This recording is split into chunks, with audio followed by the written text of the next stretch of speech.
రైలు బండిలో మైదాకు సుక్క రైలు బండిలో మా నాయన పాడతాడోళ్ళ ఈ పాట అప్పుడప్పుడు.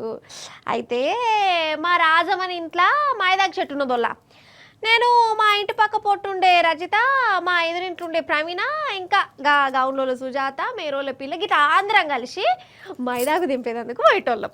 మంచిగా బొచ్చడు ఆకులు దింపి ఇంటికి తెచ్చుకొని మంచిగా దాన్ని నూరి అందరం కలిసి మైదాకు పెట్టుకునేటోళ్ళం. వల్ల చేతి నిండా మైదాకు పెట్టుకుంటే అదొక సంబరం కదా. కానీ ఇప్పుడు నా చేతులకు లేవు, కానీ అది వేరే ముచ్చట. ఇక నేను మైదాకు పెట్టుకుంటే మా అమ్మే నాకు మంచిగా అన్నం తినిపించేది, నీళ్ళు తాపిచ్చేది. ఆ రోజులే అలాగుండే. ఇప్పుడు మైదాకులు కాదు కదా, ఏదో కోన్లను తెచ్చుకుంటారు, ఏవేవో డిజైన్లు వేసుకుంటారు.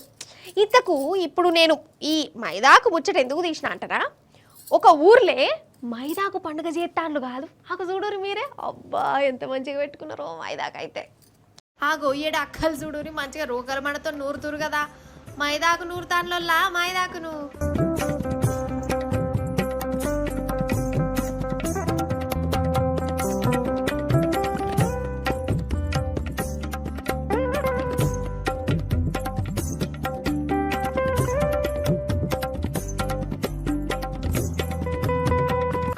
అయిపోయింది. ఇక అందరూ ఒక జాగ్రత్త వచ్చి చేతులకు పెట్టుకుంటారు. వరెవ్వా ఇట్లా చూడకి ఎన్ని వద్దులు అవుతుందో. ఈ కాలం ఎవరింట్లో వాళ్ళే, ఎవరి రందులు వాళ్ళకే. ఇట్లా ఒక్క జాగ్రత్త వచ్చి మైదాకు పెట్టుకుంటే అల్లం వెల్లిగడ్డ పొట్టు తీసడం గీ పనులే మురిసిపోయిర్రు. సరే సరే, ఇప్పుడు మళ్ళీ మనం మైదాకు కాడికి వద్దాం. అక్కలు ఏది ఓ మలక మీ చేతులను చూయించురి, ఎవరెవరు ఎట్లా పెట్టుకున్నారో చూస్తా.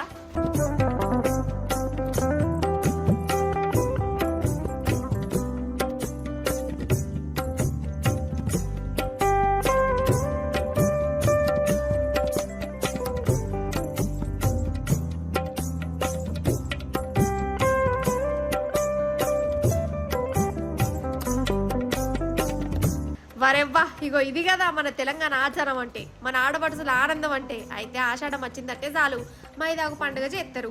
పెద్దపల్లి జిల్లా సుల్తానాబాద్ అక్కలు అమ్మవారికి తయారు చేసి ముంగడ మైదాకు పెట్టి మొక్కిరు. అటెనక అందరు కూడా మైదాకు పండుగ చేసుకున్నారు. వాసవి మాత ఆలయంలో గోరింటాకు సంబరాలు జరుపుకున్నాము. మొదటగా వాసవి మాతకు గోరింటాకును అలంకరించి, తర్వాత మేమందరం కూడా చేతులకు అలంకరించుకోవడం జరిగింది. అలాగే వాసవి మాతకు ఈరోజు శాకాంబరి అలంకరణ కూడా నిర్వహించుకోవడం జరిగింది. గోరింటాకు అనగానే మనకు ముందుగా గుర్తుకు వచ్చేది పార్వతీదేవి అంశంగా ఈ గోరింటాకు ఉద్భవించింది.